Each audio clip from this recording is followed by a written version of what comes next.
আর অনেক বড় jump cut নিয়ে আমি চলে এসেছি হচ্ছে ভিআইপি রোড কেটিএমের শোরুমে। এই হচ্ছে কেটিএমের শোরুম। আর কেন এসেছি তার কারণ KTM has drop a big bomb. What is the bomb? আমার পেছনেই রয়েছে, দেখাচ্ছি তোমাদেরকে। This is the bomb. এটা হচ্ছে 390X+। কেন X+? কারণ অনেক কিছু জিনিস ইনক্লুড করে দিয়েছে এই বাইকটার মধ্যে। এখন এই মুহূর্তে সবার ফার্স্টে কী দিয়ে দিয়েছে সেটা হচ্ছে ক্রুজ কন্ট্রোল। এই হচ্ছে ক্রুজ কন্ট্রোলের বাটন।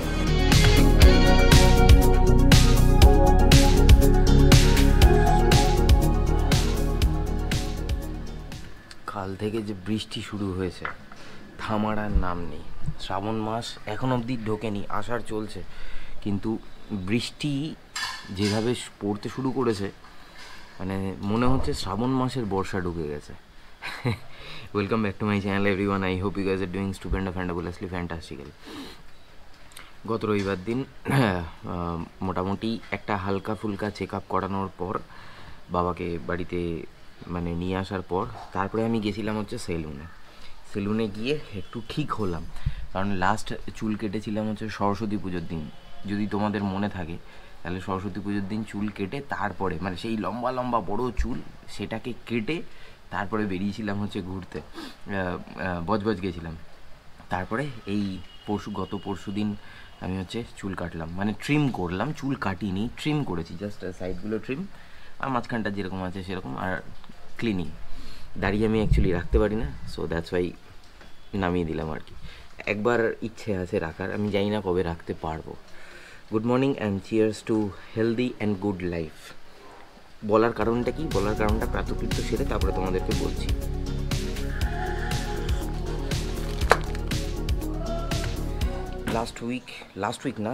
লাস্ট উইকে আমি গেছিলাম এক্সপ্লোমেনিয়াতে তমলুকে, যেমনটা জানো। তো ওখান থেকে অরূপের জন্য তো এনেছিলাম হচ্ছে হাইড্রেশন ব্যাগ রাইডার, আর আমাদের গ্রুপের তাপসের জন্য দুটো জিনিস আনা হয়েছিল। একটা হচ্ছে ক্র্যামস্টারের এই গ্লাভসটা, আর তার সাথে সাথে ওর হেলমেটের জন্য একটা ভাইজার আনা হয়েছিল। ভাইজার লাইক ক্লিন ভাইজার কি ছিল না, একটু হালকা টিন্টেড। একজরের ওর হেলমেট রয়েছে, তো একজরের টিন্টেড ভাইজারটা রয়েছে। তো এটা যখন তাপস আসবে, ও ডিউটিতে আছে, যবে তাপস আসবে তবে তাপসকে দিতে হবে। এই শুরু হয়েছে দুধ। ভদ্রলোক আসে, এসে সবাইকে জানান দেয়। এরকম প্রত্যেক পাড়ায় ঘটে। অনেক দিন বাদে এটা বার করলাম একটুখানি দেখার জন্য যে সব কিছু ঠিকঠাক আছে কি না। আর ক্র্যামস্টারের এই গ্লাভসটা আমারও কিন্তু বেশ পছন্দ হয়েছে। বর্ষায় পরার জন্য কিন্তু একদম আইডিয়াল। মানে এটা কাইন্ড অফ ওয়াটারপ্রুফ, মানে কাইন্ড অফ নয়, এটা ওয়াটারপ্রুফ গ্লাভসই, ফুল গন্টলেট নয়, এটা হাফ। তো আমি ভাবছি আমি এরকম একটা নেব কি না, আমি নিজেই ভাবছি। কারণ বর্ষায় বা ইয়েতে রাইড করতে গেলে একটু দরকার হয়, বা শীতকালে কোথাও কোনো উইন্টার টেরেনে আমি রয়েছি, তো সেখানে একটুখানি দরকার হয়ে ওঠে। দেখা যাক কবে এরকম ধরনের জিনিসপত্র আমি নিই, দেখা যাক। আমার তো মাথা আজ মনে হচ্ছে বৃষ্টি থামার নামই নেবে না। চারিদিকে এত বৃষ্টি হচ্ছে, বাইরের ওয়েদারের অবস্থা খুবই খারাপ।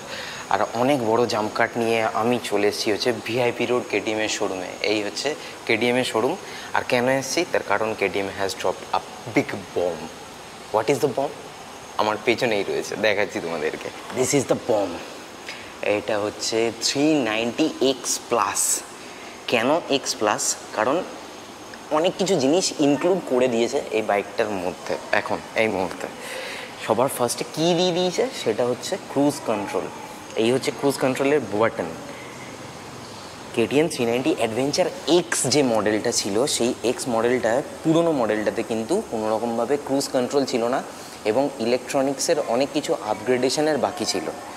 এবার যারা রাইডার্স আছে, যারা মোটো জকি রয়েছে, সবার রিভিউ পড়ার পর এই বাইকটাতে এখন কেটিএম দিয়ে দিয়েছে ক্রুজ কন্ট্রোল। এই হচ্ছে ক্রুজ কন্ট্রোলের বাটন। এখানে হচ্ছে বাটন, এখানে হচ্ছে cruise control plus, down, minus. আর যেটা আমি মিটার কনসোলে দেখতে পাচ্ছি সেটা হচ্ছে ট্র্যাকশন কন্ট্রোল দিয়ে দিয়েছে। রেয়ার এবিএস অফ করা যাবে, কর্নারিং এবিএস পর্যন্ত আই থিঙ্ক দিয়ে দিয়েছে। এখানে সুইচ থেকে যদি টগল করা যায় তাহলে সমস্ত কিছু দেখা যাবে। 390 অ্যাডভেঞ্চার এস যেটা রয়েছে, মানে যেটা spoke wheel, tubeless spoke wheel, সেটার বাজেট অনেকেরই ছিল না, এবং ওই বাজেটের নিচে, একদম নিচে ছিল অ্যাডভেঞ্চার এক্স। অ্যাডভেঞ্চার এক্সে ফিচার্স ছিল না। এবার অনেকেই চাইছে যে অ্যালয় হুইলের সাথে ফিচার্স যদি পাওয়া যেত তাহলে একটা ভালো হতো। তো দিস ইজ দ্য রিজন ভাই KTM has dropped a bomb, seriously a bomb. 390 adventure S এবং 390 অ্যাডভেঞ্চার এক্সের মাঝখানে যে প্রাইস ব্যাকেটটা ছিল, সেই প্রাইস ব্যাকেটের মাঝখানে একটা মিডিল অর্ডার ব্যাটসম্যান বলতে পারো, দ্যাট ইজ হচ্ছে অ্যাডভেঞ্চার এক্স প্লাস। কিন্তু এখানে কোথাও কিন্তু এক্স প্লাস কথাটা, প্লাস এটা কিন্তু লেখা থাকবে না, এটা কিন্তু লেখা নেই। আর কালার এটা রয়েছে হোয়াইটের ওপরে, যেমনটা দেখতেই পাচ্ছ, এই হচ্ছে হোয়াইট কালার।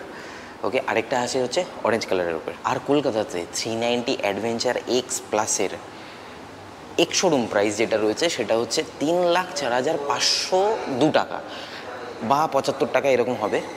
আর এক্স শোরুম প্রাইস যেটা রয়েছে সেই এক্স শোরুম প্রাইসটা হচ্ছে 3,63,575 টাকা বা 502 টাকা এরকম হবে। ওই 2 টাকা আর 75-এর মধ্যে একটুখানি কনফিউশন ছিল, প্লিজ ওটাই ইগনোর করে নিও। মানে অ্যাপ্রক্সিমেটলি পুরনো যে ভেরিয়েন্টটা ছিল সেই পুরনো ভেরিয়েন্টের তুলনায় 13,000-এর অ্যাপ্রক্সিমেটলি 13,000 আমি রাফলি বলছি, ওই রকম ইনক্রিজ হয়েছে এই বাইকটার ক্ষেত্রে, মানে এক্স প্লাসের ক্ষেত্রে। তো সেক্ষেত্রে একটা মিড ভেরিয়েন্ট তো দরকার ছিলই। তো সেই মিড ভেরিয়েন্টটা কিন্তু মোটামুটি প্রাইস ব্র্যাকেটের মিড ভেরিয়েন্ট যেটা রয়েছে সেটা কিন্তু অলরেডি প্রোভাইড করছে কেটিএম, ভেবে দেখতে পারো। ইঞ্জিন স্পেক্সের যদি কোনো কথা বলি তাহলে ইঞ্জিন স্পেক্স কিন্তু কোনো রকমভাবে চেঞ্জ হয়নি, একেবারে আনটাচড, একেবারে আনচেঞ্জ। যা যা 390 অ্যাডভেঞ্চার এস বা এক্সে যে স্পেসিফিকেশানসে ইঞ্জিন আসতো, সেম স্পেসিফিকেশানস বলো বা ইঞ্জিনে পাওয়ার টর্কের কথা বলো, তো সেই সমস্ত কিছু নিয়েই কিন্তু আসছে। শুধুমাত্র চেঞ্জ হয়েছে ইলেকট্রনিক্সের, চেঞ্জ বলবো না, আপগ্রেডেশন। ইলেকট্রনিক্সের কিন্তু অনেকটাই আপগ্রেডেশন হয়েছে এই বাইকটার ক্ষেত্রে, যেটার জন্য এখানে আসা, সেই কাজ আমার কমপ্লিট হয়ে গেছে। আজকে আবার শোরুমে তন্ময়দা নেই, একটা জিনিস বলার রয়েছে, দাঁড়াও সাইডে গিয়ে বলে দিই, নইলে এখান থেকে পড়ে যাবো। হ্যাঁ, যেটা বলার রয়েছে সেটা হচ্ছে যে বাইকটা এই মুহূর্তে দেখালাম, সেই বাইকটা এই একজন লোক চলে এসেছে, এটা যাবে হচ্ছে বারুইপুরে। মানে বারুইপুরে হয়তো কোনো কাস্টমারের বাইক রয়েছে, সেইখানে ডিসপ্লে করা ছিল, এখান থেকে মানে চলে যাবে।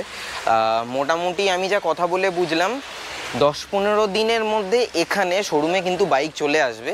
যারা পারচেস করার জন্য বুকিং করে দিয়েছে তাদের জন্য চলে আসবে। তো তোমরা যদি কোয়ারি করতে চাও তাহলে কিন্তু আগে টেলিফোন নাম্বারে ফোন করে নিও, আমি ডেসক্রিপশন বক্সে দিয়ে রাখছি, ফোন নাম্বারে ফোন করে নিও, তারপরে এখানে শোরুমে এসো। অ্যাজ ইট ইজ এক্সের মতো সমস্ত কিছু দেখতে এবং সব কিছু এক, শুধু ইলেকট্রনিক্স আপগ্রেড হয়েছে, কিন্তু ওর থেকে বেশি আর কিছু না। তবে অ্যাডভেঞ্চার এস, যেটা অ্যাডভেঞ্চার এসে একটাই অ্যাডভান্টেজ রয়েছে, ওখানে কর্নারিং ট্র্যাকশন কন্ট্রোল, মানে ওটাকে কি বলে, সিটিসি, ইয়েস সিটিসিটা 390 অ্যাডভেঞ্চার এসে রয়েছে, যেটা এক্স বা এক্স প্লাসে, এক্স প্লাসে কিন্তু নেই, 390 অ্যাডভেঞ্চার এক্স প্লাসে নেই। এটা কোন শোরুমে যাবে? আচ্ছা, ওকে, তো বুকিং আছে? আচ্ছা আচ্ছা, চলো বেরিয়ে যাচ্ছে, আমারও কাছে আর এক্স প্লাস বেরিয়ে গেল। চলো, শোরুম থেকে স্টোরে আসতে আসতে আমি পুরোটা ভিজে গেছি, আমার জিন্স ফিন্স সব পুরোপুরি ভেজা। মানে ভিজে গেলে না কেমন একটা বিরক্তি লাগে। আমার কাছে রেনকোট ছিল কিন্তু আমি মানে নিয়ে যেতে তাড়াহুড়োর চোটে নিয়ে যেতে ভুলে গেছি, ইভেন ইফ জুতোটা পর্যন্ত পুরোপুরি ভিজে রয়েছে। তো একটা জিনিস আমি নোটিস করলাম যে আমি এই যে কাস্টম ফিটের যে শার্টটা পরে রয়েছি, এটা কিন্তু খুব তাড়াতাড়ি শুকিয়ে গেল, খুব তাড়াতাড়ি। এটা আমার খুব ভালো লাগলো কাস্টম ফিটের এই জিনিসটা, মানে আমি ভাবিনি যে এরকম হবে, খুব তাড়াতাড়ি কিন্তু শুকিয়ে গেছে। এবারে একটা ছোট কথা বলার রয়েছে, দাঁড়াও একটুখানি রাখি, রেখে তারপরে কথাটা বলছি। আমি যে কথাটা বলতে চলেছি না, সেটা না খুব মন দিয়ে শুনবে, হ্যাঁ খুব মন দিয়ে শুনবে, কারণ তোমরা অনেক ইয়াং জেনারেশনের মানুষ আছো, ছোটো ছোটো ভাইরা বোনেরা যারা যারা রয়েছে, যারা আমার ভ্লগ দেখো, ইভেন ইফ যে সমস্ত প্যারেন্টসরা আমার ভ্লগ দেখে, আমার তাদের জন্য একটা ছোট্ট মেসেজ। যেহেতু আমি এই জিনিসটা মানে লাস্ট কিছু দিনের মধ্যে আমি একটা জিনিস, ছোট্ট জিনিসই রিয়েলাইজ করেছি, তো সেই জিনিসটাই আমি জাস্ট একটা থট এসছে মাথার মধ্যে, সেই জিনিসটা তোমাদের সাথে শেয়ার করা। সেটা হচ্ছে হেলথ নিয়ে। দেখো আলটিমেটলি আমরা যারা এখন এই মুহূর্তে কর্ম করি, মানে আমরা কাজবাজের মধ্যে ব্যস্ত থাকি, কাজবাজের মধ্যে ফোকাস থাকি, আমাদের একটা গোল থাকে যে আমাদের একটা মাইন্ডসেট রয়েছে, আমরা ওই গোলের দিকেই দৌড়াচ্ছি, ওই দিকেই হাঁটছি, ওই রাস্তাতেই হাঁটছি। তো সেক্ষেত্রে ফোকাসটা তখনই একটুখানি নড়বড়ে হয়ে যায় যখন আমাদের পরিবারের কারোর একটু শরীরটা খারাপ হয়। দেখো, সিভিয়ার কোনো কিছু হয়, দ্যাটস আ ডিফারেন্ট থিং। অনেক মানুষের কিন্তু অনেক রকমের শারীরিক অসুস্থতা কিন্তু থেকে থাকে, অনেক মানুষেরই থাকে। আমার মা হচ্ছে ডায়াবেটিকের পেশেন্ট, আমাকে সেরকমভাবে দেখতে হয়, সেই জিনিসগুলো ম্যানেজ করতে হয়। আমাদের পরিবারের সকলেরই খাওয়া দাওয়া মানে ফুড হ্যাবিট যেটা রয়েছে, সেই ফুড হ্যাবিট আমি অনেকটা ধীরে ধীরে চেষ্টা করেছি চেঞ্জ করানোর, অনেকটাই চেষ্টা করেছি। তা বাদেও রিসেন্টলি আমার বাবার সাথে যে ঘটনাটা ঘটেছে সেটা আমার এক্সপেকটেশনের বাইরে ছিল। So this is the reason why আমি সকল প্যারেন্টসদের এবং যারা যারা দেখছো এখন, মানে আমার সমবয়সী, আমার থেকে ছোট বা আমার থেকে কিছুটা বড় হলেও, তাদের কাছে রিকোয়েস্ট করব, প্লিজ নিজের শরীরের যত্ন নাও এবং তার সাথে সাথে নিজের পরিবারের মানে মা বাবা যারা যারা বয়স্ক বাড়িতে রয়েছে তাদেরও কিন্তু শরীরের যত্ন নিতে বলো। তার কারণ তারা যখন অসুস্থ হয়ে যায় না, তখন মাইন্ড সত্যি ডাইভার্ট হয়ে যায়, কোনো রকমভাবে কোনো কিছুতে ফোকাস কিন্তু আমি নিজে তো ব্যক্তিগতভাবে করে উঠতে পারি না। একদম নিউলি প্যারেন্টস যারা রয়েছে তাদেরকে বলছি আমি, যারা আর্লি 40s বা আর্লি 50s মধ্যে রয়েছে, তারা এখন থেকে যদি নিজেদের খেয়াল রাখা শুরু করে দাও, মানে নিজেদের শরীরের যত্ন নিতে শুরু করে দাও, হালকা ফুলকা একটু আধটু এক্সারসাইজ, সবসময় হয় না আমরা যে লাইফস্টাইলের মধ্যে রয়েছি, কিন্তু যেটা আমাদের হাতে রয়েছে দ্যাট ইজ ডায়েট। ডায়েটটা কিন্তু ভীষণ ভীষণ ভীষণ পরিমাণে জরুরি।